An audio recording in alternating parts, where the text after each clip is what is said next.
आज हम आपको भारत के एक बेहद ही खूबसूरत राज्य की सैर पर ले जाने वाले हैं, जो अपनी प्राकृतिक सुंदरता, धार्मिक स्थलों, शानदार समुद्री तटों, हरी भरी वादियों, प्राचीन इतिहास, समृद्ध धरोहर और मॉडर्न साइंस एंड टेक्नोलॉजी के लिए प्रसिद्ध है। एक ऐसा राज्य जो देश का सबसे ज्यादा कॉफी का उत्पादन करने वाला राज्य है। इस राज्य का इतिहास हजारों साल पुराना है। महान विजयनगर साम्राज्य की शुरुआत भी इसी राज्य से हुई थी। रानी लक्ष्मीबाई से 30 साल पहले एक और रानी थी जिन्होंने अंग्रेजों के खिलाफ तलवार उठाई थी, और वो रानी इसी राज्य के कितूर से ताल्लुक रखती थी। यहाँ पर एक 3000 मिलियन साल पहले के पत्थर मौजूद हैं। इतना ही नहीं, चाणक्य द्वारा लिखे गए अर्थशास्त्र की ओरिजिनल कॉपी भी इसी राज्य के एक म्यूजियम में रखी हुई है। सबसे पहला प्राइवेट रेडियो स्टेशन की बात हो या फिर आज के समय में भारत के सबसे बड़े IT हब की, ये राज्य हर क्षेत्र में सबसे आगे रहता है। दोस्तों, आज हम बात कर रहे हैं भारत के दक्षिणी छोर पर प्रकृति की गोद में बसे एक बेहद ही खूबसूरत राज्य कर्नाटक के बारे में। तो देर किस बात की, अपना सीट बेल्ट बांध लीजिए अच्छे से और निकलते हैं कर्नाटक की एक शानदार सफर पर। सबसे पहले बता दें कि कर्नाटक की राजधानी शहर है बैंगलोर। बैंगलोर कर्नाटक की राजधानी होने के साथ साथ भारत का सबसे बड़ा IT हब भी है और इसे सिलिकॉन वैली ऑफ इंडिया भी कहा जाता है। फोर्ब्स की एक रिपोर्ट के अनुसार साल 2050 तक बैंगलोर दुनिया के टॉप 100 शहरों में शामिल हो जाएगा। सॉफ्टवेयर और टेक्नोलॉजी के मामले में आज बैंगलोर दुनिया के टॉप शहरों को टक्कर दे रहा है। देश की 2 सबसे बड़ी IT कंपनी विप्रो और इन्फोसिस के हेडक्वार्टर्स भी बैंगलोर में ही स्थित है। साथ ही भारत की स्पेस एजेंसी इसरो का हेडक्वार्टर भी यहीं स्थित है। कर्नाटक की गिनती हमेशा से ही भारत के सबसे प्रमुख राज्यों में की जाती रही है। कर्नाटक भारत का 6वां सबसे बड़ा राज्य है और आबादी के लिहाज से ये 8वें स्थान पर आता है। आज राज्य की जनसंख्या 6.6 करोड़ के आसपास है और इस राज्य में 84% हिंदू, 12% मुसलमान सहित ईसाई, सिख, जैन और बौद्ध धर्म के लोग भी रहते हैं। कर्नाटक को पहले मैसूर राज्य के नाम से जाना जाता था। आजादी के बाद 1 नवंबर 1956 को मैसूर राज्य की स्थापना की गई थी और सन 1973 में इसका नाम बदलकर कर्नाटक रखा गया। कर्नाटक का नाम कन्नड़ शब्द कारू और नाडू से लिया गया है, जिसका मतलब होता है काली मिट्टी, यानी कि लैंड ऑफ ब्लैक सॉइल। ये राज्य घूमने के लिहाज से भी एक परफेक्ट जगह है। केवल कर्नाटक में ही 40 से भी ज्यादा वाटरफॉल्स मौजूद हैं। आज कर्नाटक की अर्थव्यवस्था में एग्रीकल्चर का योगदान सिर्फ 12% रह गया है। इंडस्ट्रियल सेक्टर का GDP में 22% का योगदान है। वहीं सबसे ज्यादा 66% का योगदान सर्विस सेक्टर का है। कर्नाटक राज्य भारत की अर्थव्यवस्था को मजबूती प्रदान करने में काफी आगे है। इस साल राज्य की GDP $243 बिलियन रहने की बात कही जा रही है और पर कैपिटा इनकम के मामले में भी कर्नाटक राज्य भारत के अन्य राज्यों की तुलना में काफी आगे नजर आता है।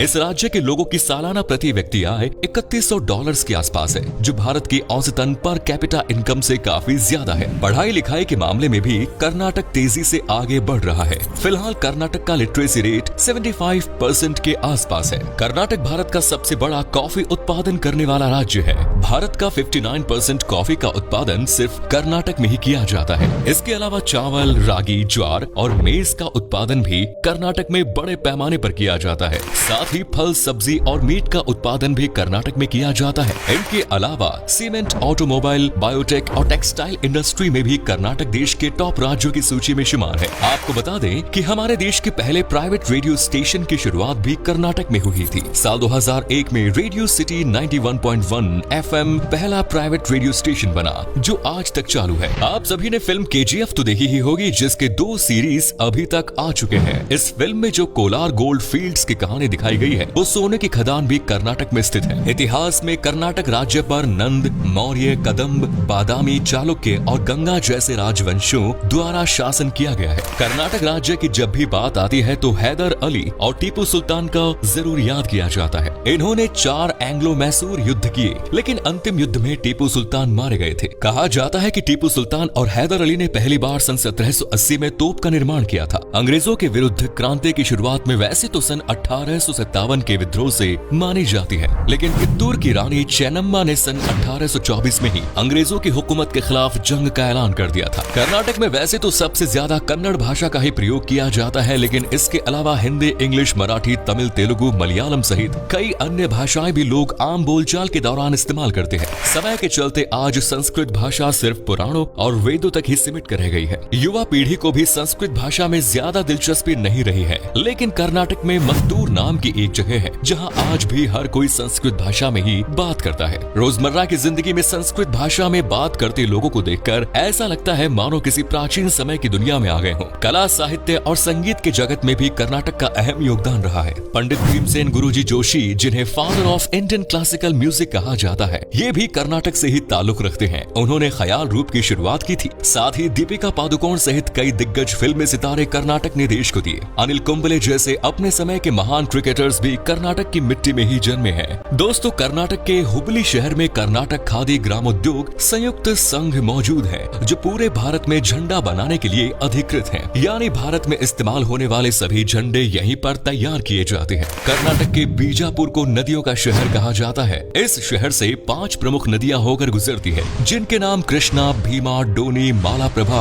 और घटप्रभा है। साथ ही ये शहर हाथों से बनाई गई इलकाल साड़ियों के लिए भी प्रसिद्ध है। कर्नाटक राज्य अपने त्योहारों, कला, संस्कृति और खाने के लिए भी प्रसिद्ध है। यहाँ की हवा में एक अलग ही ताजगी महसूस होती है। गणेश चतुर्थी, उगादी, दिवाली, हम्पी उत्सव, गौरी हब्बा और कन्नड़ राज्योत्सव राज्य के सबसे प्रमुख त्योहार है। लोक नृत्यों की बात करें, यक्षगान नृत्य, डोलू कुनीथा नृत्य और नागमंडला नृत्य कर्नाटक की शान माने जाते हैं। वहीं अगर खान पान की बात करें तो नीर डोसा को कर्नाटक की पारंपरिक डिश माना जाता है। इसके अलावा कोरी गासी, केन रवा फ्राई, उडुपी सांभर, मैसूर बोंडा, गोजू का स्वाद आप कर्नाटक जाकर एक बार जरूर लें। अब हम आपको कर्नाटक के प्रमुख शहरों और उन जगहों के बारे में बताते हैं जहां आप घूमने जा सकते हैं। बैंगलोर कर्नाटक की राजधानी होने के साथ साथ सबसे बड़ा शहर भी है। यहाँ पर आप कई ऐतिहासिक इमारत और मंदिर देखने के लिए जा सकते हैं। बैंगलोर पैलेस पूरे बैंगलोर शहर की शान माना जाता है। नाइट लाइफ के मामले में भी बैंगलोर का कोई मुकाबला नहीं है। आज पूरे भारत में सबसे ज्यादा पब बैंगलोर शहर में ही बने हुए हैं। बैंगलोर शहर अपनी शॉपिंग डेस्टिनेशंस के लिए भी काफी फेमस है। अगर वाइल्ड लाइफ और नेचर से प्यार है तो